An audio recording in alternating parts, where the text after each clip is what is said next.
अस्सलाम वालेकुम दोस्तों, आज मैं आपके लिए हरी प्याज और बैंगन की सब्ज़ी बनाने की अनोखी रेसिपी लाई हूँ, जो कि आज से पहले आपने कभी भी नहीं बनाई होगी। इंशाअल्लाह ताला ये रेसिपी देखने के बाद, इसे बनाने के बाद आप, मेरी गारंटी है, इस सब्ज़ी के फ़ैन हो जाएंगे। इतनी मज़ेदार बनती है कि बाकी सारे तरीके आपको भी बेकार लगेंगे। तो यहाँ पर मैंने आधा किलो बैंगन लिए, बैंगन को इस तरह पतला पतला काटा है और 2 अदद हरी प्याज ली थी, प्याज की मैंने इस तरह से कटिंग कर ली है।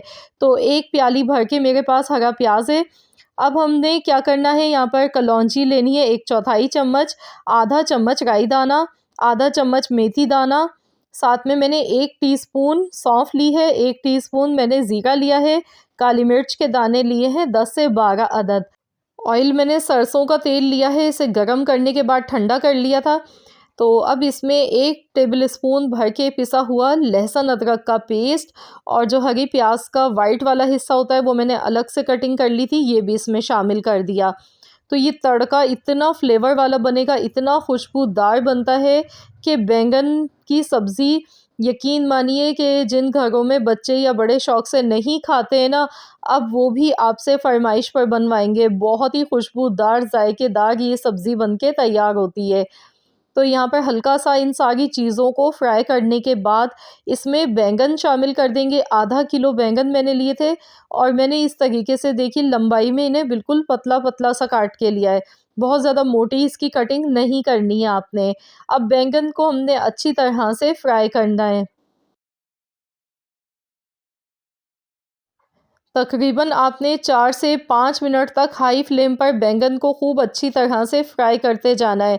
कुकिंग ऑयल का इस्तेमाल मैंने थोड़ा-सा ज़्यादा किया है, मैंने यहाँ पे सरसों का तेल इस्तेमाल किया है। अगर आप सरसों का तेल नहीं ले रहे हैं तो फिर आपके घर में जो भी कुकिंग ऑयल इस्तेमाल किया जाता है, उसमें भी आप बना सकते हैं। लेकिन सरसों के तेल से बड़े ही मज़े के ये बनते हैं, ये सब्ज़ी बहुत ही आला बनती है। तो यहाँ पर देखिए बैंगन सॉफ्ट हो गए हैं, 5 मिनट तक मैंने हाई फ्लेम पर इन्हें फ्राई किया। अब इसमें हस्बे ज़रूरत लाल मिर्च का पाउडर मैंने 1 टीस्पून डाला है और 1/4 चम्मच यहाँ पर हल्दी पाउडर, 1 चम्मच धनिया पाउडर, साथ में नमक हस्बे ज़रूरत मैंने आधा चम्मच नमक इसमें शामिल किया है। अब मैं इन सारे मसालों को अच्छी तरह से मिक्स कर लेती हूँ। बस हमने कुछ सेकंड्स तक मसालों को भी हाई फ्लेम पर अच्छी तरह से पकाना है, ताकि मसालों का जो कच्चापन है वो ख़त्म हो जाए और बैंगन में मसालों का बहुत अच्छा सा फ्लेवर आना चाहिए। इसका तड़का भी बहुत ख़ास है और जो मसाले हमने इस तरीके से डाले हैं, इससे बहुत ही उम्दा फ्लेवर आता है। अब इसमें टमाटर डालेंगे, तो मैंने यहाँ पर 2 बड़े साइज़ के टमाटर लिए थे, बारीक इस तरह से चॉप करके मैंने लिए हैं। टमाटर डालने के बाद बस इसे अच्छी तरह से हम मिलाएंगे और हम इसे कवर कर देंगे तकरीबन 10 से 12 मिनट के लिए, या फिर इतनी देर तक कि इसमें बैंगन सॉफ्ट हो जाएं। वैसे बैंगन 50% तो पक चुके हैं और बैंगन की सब्ज़ी को पकाने में ज़्यादा टाइम बिल्कुल भी नहीं लगता है, क्योंकि ये बहुत जल्दी से पक जाते हैं।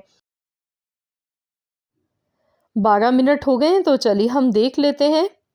माशाल्लाह इतनी ज़बरदस्त इसकी खुशबू आ गई है कि आप लोग बिलीव नहीं करेंगे, जब आप ख़ुद बनाएंगे तब आपको पता चलेगा। कलर आप चेक कीजिए, सब्ज़ी देखिए कितनी खिली-खिली और कितनी ज़बरदस्त लग रही है। अब इसमें हरा प्याज हम शामिल कर देंगे। तो आप देख सकते हैं 1 बॉल भर के हरा प्याज है ये। तो इसे अच्छी तरह से मिक्स करेंगे, बस 2 मिनट पकाना है। बहुत ज़्यादा इसकी कुकिंग अब हमने नहीं करनी है। यकीन मानिए इतनी धमाकेदार ये सब्ज़ी है। लास्ट में एक चीज़ मैं मज़ीद और इसमें डालूँगी। अभी मैं इसमें डाल रही हूँ 2 अदद हरी मिर्चें बारीक कटी हुई। ये बहुत ही अच्छी लगती हैं, इनकी खुशबू बहुत अच्छी लगती है हरी मिर्च की। तो इसे अच्छी तरह से मिला लेते हैं। तो ये बहुत ही लज़ीज़ हमारी हरे प्याज और बैंगन की सब्ज़ी तैयार हो चुकी है। लास्ट में मैं इसमें एक चीज़ मज़ीद और डालूँगी। तो मैं उम्मीद करती हूँ कि इंशाअल्लाह ताला ये रेसिपी आप लोग ज़िंदगी भर भूल नहीं पाएंगे, अगर आपने एक बार इस सब्ज़ी को मेरे बताए गए तरीके से बना लिया। तो यहाँ देखिए मैंने इसे डिश आउट कर दिया। अब लास्ट में हम इसमें डालेंगे थोड़े से पुदीने के पत्ते। तो यहाँ आप देख सकते हैं तकरीबन मैंने यहाँ पर 1 टेबल स्पून के करीब पुदीने के पत्ते लिए हैं, इस तरह से बारीक काट के ये ऊपर से हमने गार्निश करने हैं। इससे बहुत ही मज़ा आएगा इस सब्ज़ी को खाने का। तो ज़रूर आप लोग इस रेसिपी को ट्राई कीजिएगा, अपना फ़ीडबैक मुझे ज़रूर दीजिएगा। रेसिपी पसंद आई है तो वीडियो को लाइक करें, शेयर करें, चैनल पर नए हैं तो सब्सक्राइब कर लें। मिलते हैं इंशाअल्लाह ताला एक और नई रेसिपी के साथ, तो जब तक के लिए अल्लाह हाफ़िज़।